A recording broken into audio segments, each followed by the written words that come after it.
তুমি কি জানো উম্মত, আমি 23টা বছর টানা তোর জন্য কেঁদেছিলাম উম্মত। আমি এমন কাঁদা কাঁদছি রে উম্মত তোদের জন্য। এশার নামাজের পরে দাঁড়াইছি, ফজরের আজান পর্যন্ত আমি আমার মালিকের কাছে তোদের জন্য, উম্মতের জন্য চোখের পানি ফেলে কাঁদছিলাম। আমার এত চোখের পানি তোর দিল গলাইতে পারলো না। আমি তায়েফের পাথরের আঘাতে আমার পিঠটা চালনির মতো ছিদ্র ছিদ্র হয়ে গেছে রক্তে।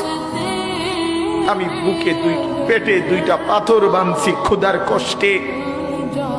আমি উহুদের দান শহীদ করা রক্তে উহুদের ময়দানে পড়েছিলাম বেহুশ হয়ে। আমার ঘরের চুলায় 3 মাস রান্নার জন্য কোনোদিন চুলায় আগুন জ্বলে নাই।